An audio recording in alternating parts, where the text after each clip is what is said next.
نحمدہ و نصلی علی رسولہ الکریم اما بعد فاعوذ باللہ من الشیطان الرجیم بسم اللہ الرحمن الرحیم۔ سورۃ الانفال کی آیت نمبر 29 سے آج کے سبق کا آغاز کریں گے۔ رب اشرح لی صدری ویسر لی امری واحلل عقدۃ من لسانی یفقہوا قولی۔ رب زدنی علما رب زدنی علما رب زدنی علما۔ اللہم فقہنا فی الدین اللہم فقہنا فی الدین اللہم فقہنا فی الدین من حمزہ ونفخہ ونفثہ۔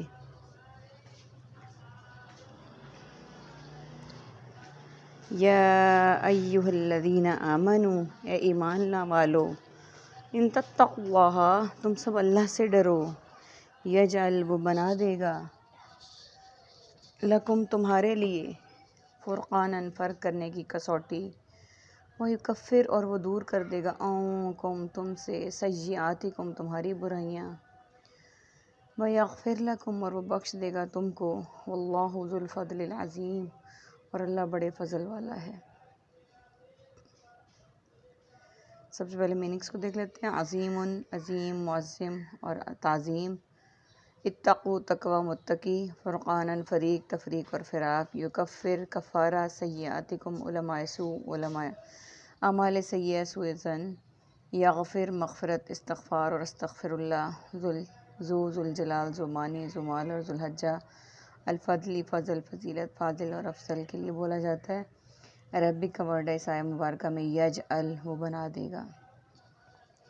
آیت نمبر 29 میں اللہ سبحانہ وتعالیٰ نے مخاطب کیا ہے اہل ایمان کو، مومنوں کو، مسلمانوں کو، کہ اہل ایمان والو، اگر تم اللہ سے ڈرو گے تو وہ بنا دے گا تمہارے لیے حق و باطل میں فرق کرنے کی کسوٹی۔ یعنی اگر اللہ سے ڈرو گے تو اللہ تعالیٰ تمہیں ایسا بنا دے گا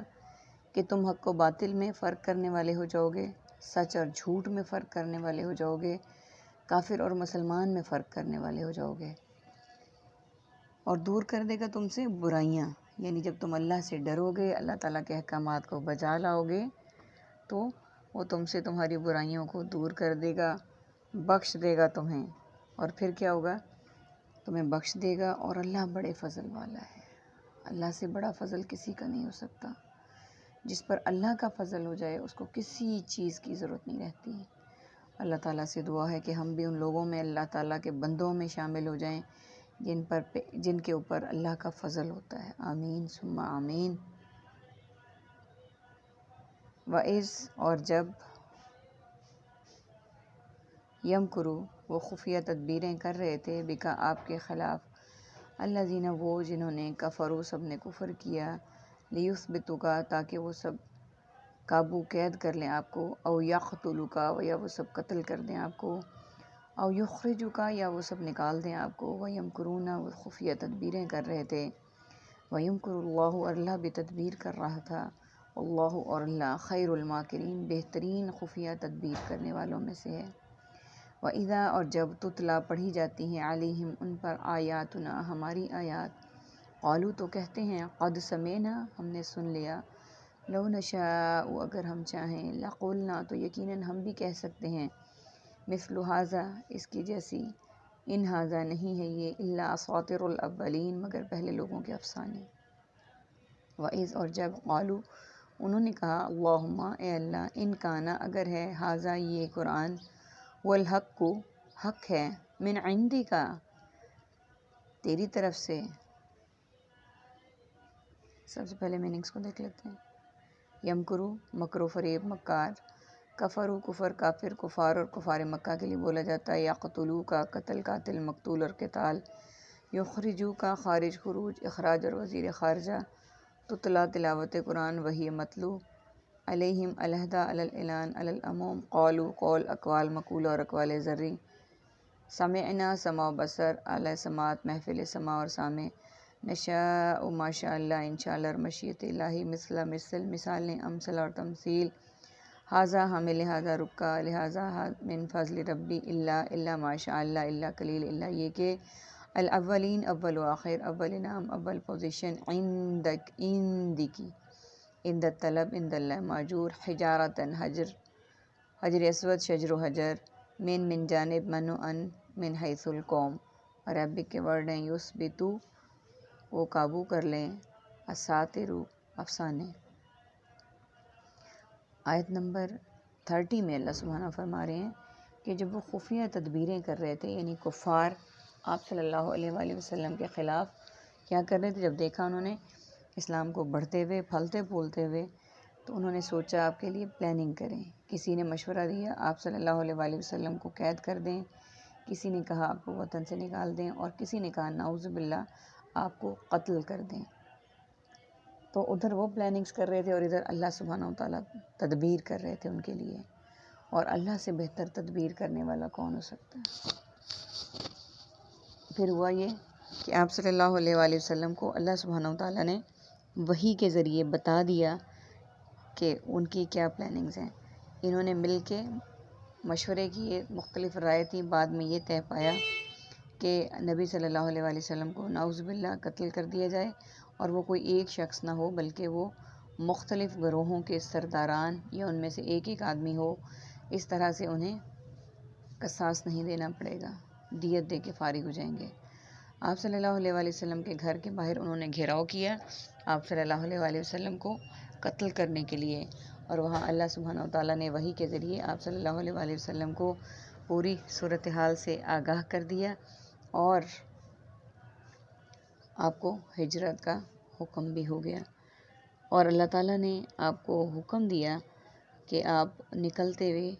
مٹی کی مٹھی ان پر پھینکیں گے تو ان کی آنکھیں چندھیا جائیں گی اور وہ آپ کو نہیں دیکھ پائیں گے۔ یہ ہم پچھلی آیات میں پڑھ چکے ہیں۔ نبی صلی اللہ علیہ وآلہ وسلم ان پر مٹی ڈالتے ہوئے چلے گئے، اسی پہ کہا گیا وَمَا رَمَيْتَ إِذْ رَمَيْتَ وَلَكِنَّ اللَّهَ رَمَى، کہ جو مٹی پھینکی تھی وہ آپ نے نہیں پھینکی تھی بلکہ اللہ تعالیٰ نے پھینکی تھی، اور انہوں نے دیکھا بھی نہیں، اور وہ صبح کے انتظار میں تھے کہ نبی صلی اللہ علیہ وآلہ وسلم پہ حملہ کریں۔ آپ صلی اللہ علیہ وآلہ وسلم اپنے بستر پر حضرت علی رضی اللہ تعالیٰ عنہ کو چھوڑ آئے تھے لوگوں کو امانتیں واپس کرنے کے لیے۔ تو اس طرح سے اللہ تعالیٰ نے اپنے پیارے نبی حضرت محمد صلی اللہ علیہ وآلہ وسلم کی حفاظت کی، اور جس کو اللہ تعالیٰ بچانا چاہیں، اللہ تعالیٰ اپنے رحم میں رکھنا چاہیں، اس کو کوئی تکلیف دنیا کی نہیں پہنچ سکتی۔ اور جب پڑھی جاتی ہیں ان پر ہماری آیات تو کہتے ہیں یقیناً ہم نے سن لیا، یعنی جب قرآن پاک کی آیات کی تلاوت کی جاتی ہے ان کے سامنے تو کہتے ہیں تو ہم نے تو سن لیا ہے، اور ہم چاہیں تو ہم اس طرح کی آیات لکھ سکتے ہیں، کہہ سکتے ہیں۔ یہ کچھ بھی نہیں ہے مگر پہلے لوگوں کے افسانے اور کہانی ہیں۔ انہوں نے بارہا چیلنج کیا، وہ کہتے تھے ہم بھی اہل عرب ہیں، تو قرآن عربی زبان میں ہے تو ہم تو اس طرح کا کلام لکھ سکتے ہیں، کہہ بھی سکتے ہیں، یہ ہے ہی کیا، یعنی اس میں پہلی امتوں کی کہانیاں قصے ہیں۔ ان کو بارہا پیشکش کی گئی کچھ آیات لکھنے کی، چند آیات لکھنے کی، ایک لکھنے کی، لیکن انہوں نے اہتمام بھی کیا اپنے سرداران کو جو کہ اس میں اپنے آپ کو ماہر سمجھتے تھے، عربی دان تھے، ان کو بھی اکٹھا کیا، لیکن اللہ کو چیلنج کر کے کب کوئی بندہ مراد کو پہنچا ہے، لیکن وہ ایسا نہیں کر سکے۔ اور جب انہوں نے کہا اے اللہ اگر ہے یہ قرآن تیری طرف سے برحق، اب اگلا چیلنج انہوں نے شروع کر دیا کہ اگر یہ قرآن سچا ہے، واقعی تیری طرف سے نازل ہوا ہے، تو اب اگلا چیلنج دیکھے فَأَمْطِرْ عَلَيْنَا، تو برسا دے ہم پر حجارتاً پتھر، من السماء آسمان سے، عویتنا یا لیا ہم پر، بعذاب علیم کوئی دردناک عذاب، وما قان اللہ لیعذبہم، اور نہیں ہے اللہ کہ وہ عذاب دے انہیں۔ اب یہ دیکھیں انہوں نے چیلنج کیا کہ اگر یہ قرآن سچا ہے اور تیری طرف سے نازل کردہ ہے اور ہم اس کو نہیں مان رہے، ہم اس کا انکار کر رہے ہیں، تو پھر ہمیں کوئی ایسی نشانی دکھانا کہ ہمیں پتہ چلے، تو ہم پر پتھر برسا اور آسمان سے کوئی عذاب لیا۔ بہت بڑا چیلنج انہوں نے اللہ سبحانہ و تعالیٰ کو کر دیا کہ اگر اللہ تعالیٰ جلال میں آ جاتے اور ان کی بات کو مان لیتے تو کچھ بھی نہ بچتا۔ اللہ تعالیٰ ہمارے ایسی سوچوں سے، چیلنج کرنے والے لوگوں سے دور رکھے، محفوظ رکھے، آمین ثم آمین۔ وَأَنْتَ فِيهِمْ، اور آپ ان میں موجود ہوں، وَمَا كَانَ اللَّهُ، اور نہیں ہے اللہ، مُعَذِّبَهُمْ، عذاب دینے والا ان کو، وَهُمْ يَسْتَغْفِرُونَ، اور وہ سب بخشش طلب کرتے ہوں۔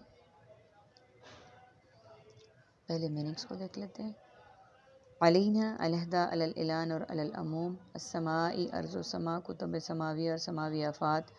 علیم عذاب علیم المناک رنج و علم یعذبہم عذاب الہی عذاب جہنم فیہم فی الحال فی الفور فی الحقیقت فی زمانہ یستغفرون مغفرت استغفار اور استغفر اللہ حرامی حرام محرم تحریم اور حرمت اولیاء ولی اولیاء کرام ولایت اور مولا ربک کا ورڈ ہے ہمارے پاس امطر برسا ایتنا لیا یہ 2 ورڈز عربک ہیں آج کے سبق میں باقی ورڈز ہمارے ریپیٹڈ اور اردو سے ریزمبل کرتے ہوئے ہیں اللہ سبحانہ و تعالیٰ آیت نمبر 33 میں فرما رہے ہیں کہ اللہ تعالیٰ ان کو عذاب کیسے دے سکتے تھے ان پر عذاب نازل نہ کرنے کی 2 وجوہات اللہ تعالیٰ نے بیان کر دی ہیں کہ کیسے ان پر عذاب آ سکتا تھا کہ ایک تو آپ صلی اللہ علیہ وآلہ وسلم ان میں موجود تھے اور دوسرا وہاں ایسے لوگ بھی موجود تھے کہ جو اللہ سبحانہ و تعالیٰ سے اپنے گناہوں پر بخشش طلب کرتے تھے معافی طلب کرتے تھے اب ان 2 وجوہات کی بنا پہ اللہ سبحانہ و تعالیٰ ان پر عذاب نازل نہیں کر رہے تھے اللہ تعالیٰ غفور الرحیم ہیں معاف کرنے والے ہیں رحم کرنے والے ہیں یہ کیسے ہو سکتا ہے کہ پیارے نبی صلی اللہ علیہ وآلہ وسلم موجود ہوں اور ان پر عذاب آ جائے اور پھر ایسے لوگ بھی وہاں موجود ہوں جو معافی مانگ رہے ہوں اللہ تعالیٰ سے دعا ہے کہ اللہ تعالیٰ ہمارے پہ بھی جیسے اللہ تعالیٰ نے ہمیں بچایا ہوا ہے ہمارے گناہوں کی بھی کوئی حد نہیں ہے لیکن ہم اگر اللہ تعالیٰ کے عذاب سے محفوظ ہیں تو اللہ تعالیٰ کے نیک بندوں کے طفیل جو اللہ تعالیٰ سے معافیاں بھی کرتے ہیں مانگتے ہیں اللہ تعالیٰ سے اپنا فضل بھی مانگتے ہیں اللہ تعالیٰ کے اس میں اللہ تعالیٰ کی بارگاہ میں رکوع و سجود بھی کرتے ہیں مدارس علماء کرام حفاظ قرآن وہ سب ہمارے لیے رحمت کا باعث ہیں بخشش کا باعث ہیں اللہ تعالیٰ ہمیں بھی اپنے نیک بندوں کے راستوں پر چلنے والا بنائے گناہ گاروں سے محفوظ رکھے گناہوں سے محفوظ رکھے آمین ثم آمین وآخر دعوانا ان الحمد للہ رب العالمین سبحانک اللہم وبحمدک نشہد ان لا الہ الا انت